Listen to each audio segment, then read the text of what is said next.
Kebebasan beragama itu hak asasi. Kebebasan berbicara itu hak asasi. Kita bebas untuk melakukan segala-galanya, asal saja tidak bertentangan dengan Pancasila.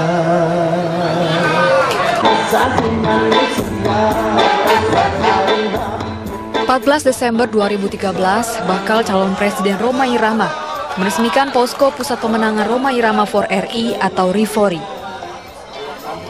Ketua Umum Partai Kebangkitan Bangsa Mohaimin Iskandar hadir dalam peresmian ini sekaligus mendeklarasikan Rhoma Irama sebagai calon presiden yang diusung PKB. Yang dicari PKB itu yang begitu itu, yang tidak punya ambisi, tidak punya keinginan, tapi kewajiban untuk menata dan mengelola bangsa Indonesia. Insya Allah, Indonesia kalau di tangan orang-orang yang tidak punya ambisi, yang tidak punya keinginan, justru akan ada kebaikan dan kemaslahatan bagi Indonesia di masa yang akan datang. Assalamualaikum warahmatullahi wabarakatuh. Dukungan oleh ulama dan kiai serta penggemar Rhoma Irama yang tergabung dalam fans Rhoma dan Soneta, Forsa, membuat sosok satria bergitar ini terharu.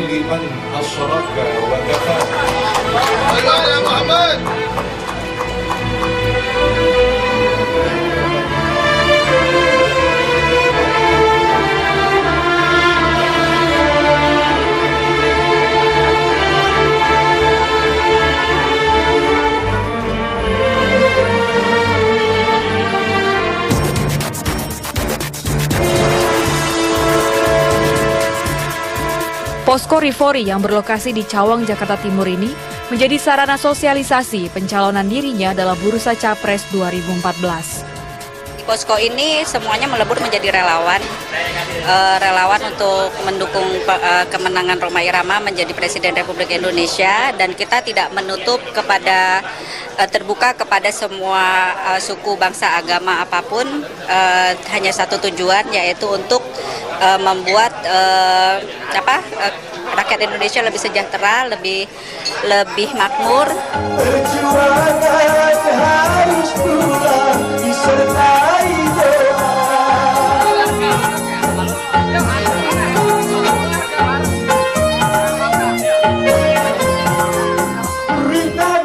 Saya tidak pernah mencapreskan, mengajukan diri sebagai capres, tapi saya dilamar, dicapreskan gitu ya. Jadi dalam hal ini karena ada desakan dari umat, dari ulama, habaib yang merupakan representatif dari umat agar saya tampil mewakili umat Islam sebagai aspirasi umat Islam di 2014 gitu. Ini di samping saya ada keterpanggilan ya. Akhirnya ya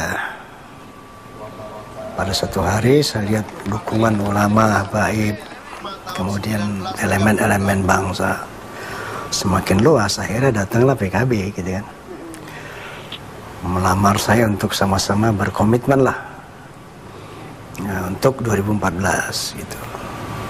Ya, jadi kendaraan politik yang akan dipakai untuk nanti pemilu 2014 ini sudah fix Partai Kebangkitan Bangsa? Insya Allah fix PKB. Tapi Pak Haji sendiri optimis nggak kalau PKB itu akan lolos 3 besar atau mendapat 20% dari presidential threshold? Kalau melihat respon umat selama ini luar biasa ya. Jadi respon umat di seluruh Indonesia yang saya datangi, mulai dari Jawa Barat, Jawa Tengah, Jawa Timur, sampai Lombok, sampai ke Aceh kemarin, itu responnya memang subhanallah, memang luar biasa. Nah, tinggal bagaimana mengkoordinir potensi ini untuk bisa menjadi suara ya, one man one vote yang sesuai dengan aturan main pemilu itu. Kayaknya sih enggak, bagi saya enggak pantas aja. Jiwa Dewa itu jiwa pemusik, bukan jiwa politik. Assalamualaikum warahmatullahi wabarakatuh. Hari ini gembira kita sambut malam tahun baru 2014. Nama besar Rhoma Irama tidak lepas dari gelar Raja Dangdut yang disandangnya. Aktivitas manggung bersama Soneta pun masih sering dilakukan. Sepanjang karir bermusiknya, Rhoma Irama tidak pernah lepas dari Soneta Group. Soneta pun setia menemani selama 35 tahun dengan beberapa kali pergantian pemain. Beberapa lagu bertema kebangsaan pun dinyanyikan, diantaranya Hak Asasi, Euforia, dan Indonesia. Ya, sebetulnya seperti Indonesia ya. Ya.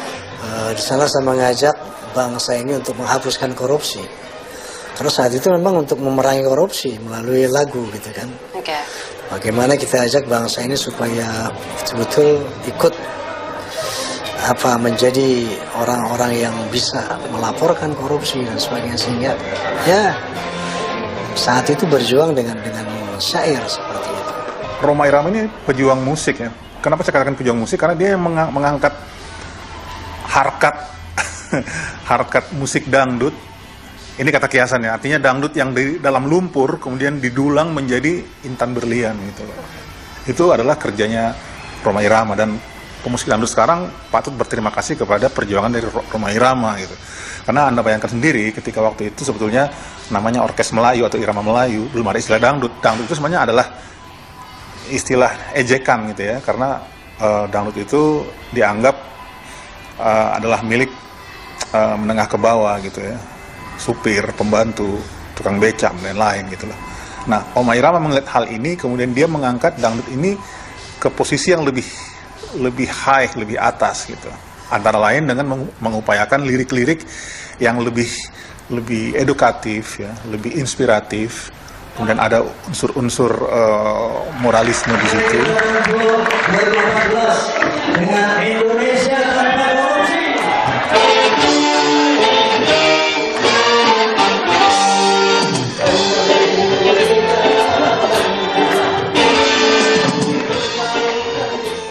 Dan karena dia ngelihat bahwa pada tahun 70-an, pertengahan 70-an, musik rock itu sangat diminati oleh anak muda, mereka meminjam baju rock ini. Jadi mereka mengadopsi permainan gitar ala Ritchie Blackmore dari Deep Purple, bahkan wardrobe atau kostum dari Soneta Group itu 11-12 dengan God Bless. Dalam rangka lebih punya daya sentuh. Karena buat saya lagu itu not just a song only gitu. Ya. Tapi kita kepingin musik itu punya daya sentuh, daya panggil sebagai media edukasi, sebagai media dakwah gitu kan. Nah, sehingga untuk itu dari masalah sound, betul-betul dia bisa menghasilkan sound yang perfect gitu ya. Kemudian dari performance yang sejalan dengan lirik itu, sehingga memperkuat sentuhan lirik yang kita mau sampaikan gitu, pesan yang kita mau sampaikan. Dan sejauh ini apa yang Pak Haji maksudkan cukup tercapai Pak Haji? Maksudnya ya, saya rasa sejak Soneta sekarang sudah 43 tahun. Jadi sudah masuk grup terlanggeng di dunia gitu. Okay. Menurut observasi yang saya lakukan selama 43 tahun, banyak orang yang berubah karena mendengar lagu gitu ya. Jadi yang suka berjudi jadi tidak berjudi setelah mendengar lagu judi. Oh, itu jadi ada observasinya dan itu ternyata. Oh iya, dari pengakuan mereka kan. Iya, iya. Ada yang bisa menghormati ibunya setelah dia mendengar lagu keramat. Sebelumnya dia anggap ibunya itu ya biasa saja gitu. Bahkan ada yang dia seorang dosen bahasa Inggris dari Universitas Erlangga pernah mengatakan kepada saya bahwa saya itu guru dia gitu. Karena banyak sekali pola hidup dia itu dilandasi dengan pesan-pesan lagu.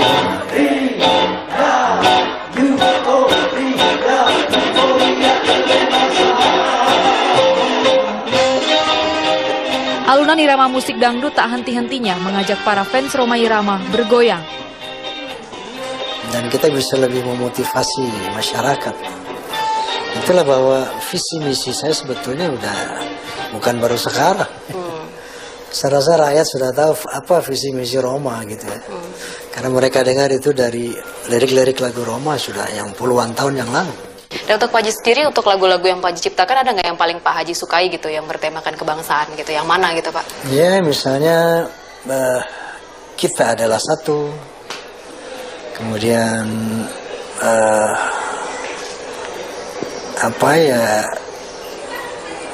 perbedaan.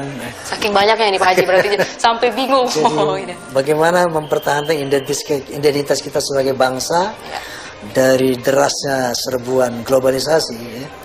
Sebaik untuk bangsa lain belum tentu Indonesia. Benar kata bangsa lain belum tentu Indonesia. Selaraskanlah dengan Pancasila. Perubahan kalau nggak salah judulnya. Pembaharuan. Saya punya tanggapan positif aja gitu. Kalau beliau itu mampu sebetulnya. Karena selama saya ikut beliau aja ya, hampir 25 tahun, dia menunjukkan leadernya gitu. Jadi ini leader ini begini gitu. Jadi memberikan nggak memberikan soal aja, dia memberikan jawabannya begini. Jadi cocok lah, pas.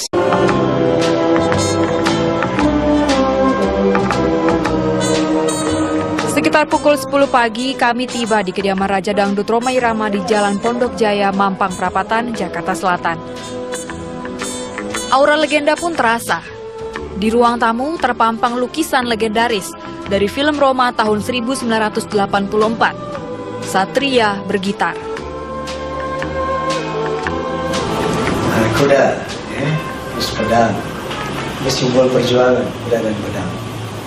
Gitar itu sebagai senjata musik, alat perjuangan. Serban itu identitas Islam. Ya. Jadi Satria bergitar adalah berjuang amar ma'ruf nahi munkar dengan gitar, dengan musik. Nah, dalam film layar lebar itu bahkan ada hal yang sangat yang sangat menurut saya sih naif, tapi ini mungkin karena pemberontakan dari Rhoma Irama selalu ada penokohan bahwa dangdut versus rock, pemusik rocknya kalah. Di film Darah Muda, rockernya itu Ucok Rahab itu kalah sama Rhoma Irama. Kemudian di film lainnya Ikang Fauzi juga kalah sama dangdut. Nah sebenarnya kalau kita mau menyikapi secara bijaksana, sebetulnya apa yang ditampilkan Rhoma itu memang benar gitu. Kalau sekarang jumlah rakyat Indonesia ya mungkin sekitar 250 juta, 80% itu menyukai dangdut, itu tidak bisa dipungkiri gitu. Apakah posisi atau profesi sebagai seniman masih kurang puas atau kurang gimana gitu Pak Haji? Saya rasa begini, saya tidak memerlukan sebuah proses transformasi dari seniman kepada katakanlah negarawan. Karena Rhoma sebagai seniman, Rhoma sebagai agamawan, Rhoma sebagai negarawan, saya rasa sudah menyatu di dalam karir Rhoma Irama itu sendiri sejak awal gitu ya. Bahwa saya berkiprah di politik ini bukan baru sekarang. Tahun 77 saya sudah berkiprah di politik gitu ya. Sampai 82 sampai masuk anggota dewan. Nah sementara profesi saya sebagai seniman itu menyatu dengan politik, menyatu dengan agama. Jadi orang sudah melihat bahwa sosok Rhoma Irama pada saat itu memang adalah sosok yang menjadi panutan orang gitu. Dia dianggap sebagai sosok yang dengan musik bisa juga dengan musik ini dia menebarkan dakwah gitu ya, atau siar-siar Islam ataupun pesan-pesan moral. Nah ini agak mengganggu oleh beberapa pihak gitu. Nah pada saat itu bargaining position dari Rhoma Irama dalam dunia politik itu sangat kuat. Gitu.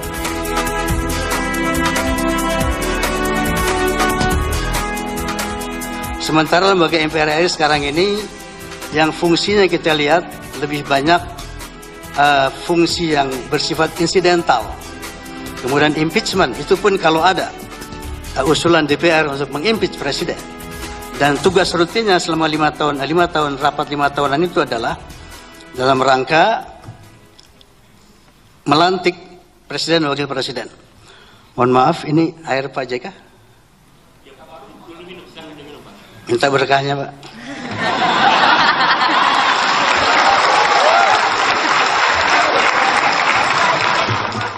dia mungkin maju ya, ataupun ada partai politik yang menempatkan dia sebagai ujung tombak ataupun salah satu kandidat, tapi kan tidak bisa dimungkiri masyarakat luas juga bisa menilai gitu.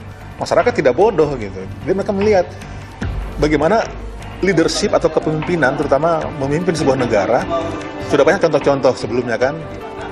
Ya kalau bisa dikatakan kegagalan atau mungkin tidak bisa konsentrasi dalam tampuk yang memang penuh dengan tanggung jawab yang sangat besar, apakah bisa diemban oleh Rhoma Irama? Ada beberapa catatan ya, ketika di era 80-an tiba-tiba Rhoma Irama nyebrang atau hijrah ke Golkar, itu banyak para penggemarnya ataupun para simpatisannya seperti tercederai gitu, terluka gitu ya. Kenapa dia yang di P3? Walaupun mungkin Rhoma Irama punya alasan-alasan tertentu kenapa dia meninggalkan P3, kenapa dia memilih Golkar. Mungkin banyak alasan, entah alasan pragmatis atau politis dan lain-lain, kita nggak tahu. Nah, pada saat itu mulailah orang, wah, Rhoma Irama kok begini ya? Ini awam ya. Mereka hanya melihat bahwa Rhoma Irama adalah sosok ideal, terutama untuk mayoritas kaum Muslim di Indonesia pada saat itu ya. Karena ketika Rhoma Irama masuk ke wilayah-wilayah yang membuat ya sebagian orang merasa kurang simpati gitu ya. Misalnya keterkaitannya dengan kisah-kisah romance ataupun affair atau apa yang di blow up sedemikian rupa oleh media massa, saya pikir terlepas benar apa tidaknya, tapi ini adalah hal yang dinilai oleh masyarakat. Sebenarnya apa yang Pak Haji tawarkan sih Pak, supaya rakyat mau gitu memilih Pak Haji gitu? Ya, bahwa satu realitas objektif yang kita lihat bahwa hal yang paling urgent untuk bangsa ini bagaimana merecovery ekonomi. Karena ekonomi ini satu hal yang sangat urgent dan priority untuk kehidupan semua bangsa. Dan secara kita ini berada dalam keterpurukan ekonomi, katakanlah kita ditimpa multi defisit. Ini harus bangkit dengan pertama memperbaiki sistem, kedua memperbaiki moral tadi, dan ketiga memperbaiki law enforcement. Karena yang namanya corruption, kejahatan itu karena ada tiga hal ini. Pertama, adanya peluang karena buruknya sistem. Keduanya adanya niat karena buruknya moral. Ketiga, tidak tegaknya law enforcement secara benar gitu. Sehingga tidak menimbulkan efek jerah sosial, tidak menimbulkan shock terapi sosial.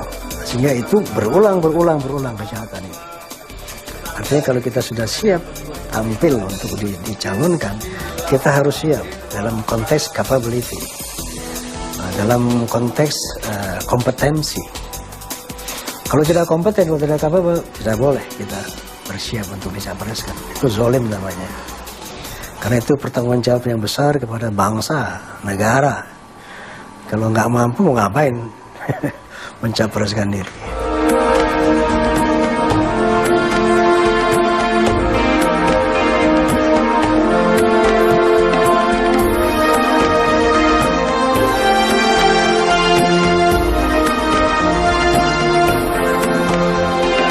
Pukul 11 siang, kami mengikuti Rhoma Irama sholat Jumat di masjid sekitar Kemang.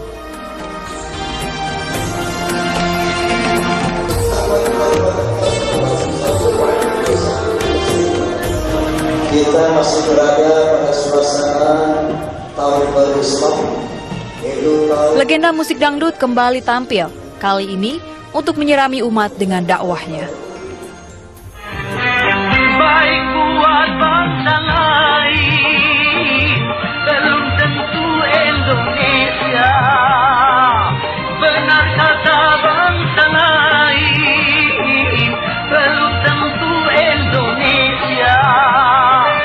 Selaraskanlah dengan. Kalaupun seorang penghibur atau seniman menjadi seorang presiden, saya pikir ini bukan hal yang pertama di Indonesia, karena di negara tetangga kita Filipina, Presiden Estrada juga aktor gitu ya, kemudian Ronald Reagan juga aktor Hollywood, banyak hal semacam itu. Tapi ketika mungkin dia misalnya akan memasuki wilayah kepresidenan, itu banyak hal-hal yang sudah harus ditanggalkan gitu. Nah, siapkah Rhoma Irama meninggalkan kesenimanannya? Siapkah Rhoma Irama meninggalkan atribut-atributnya? Ini tentunya perlu pemikiran yang lebih jauh lagi.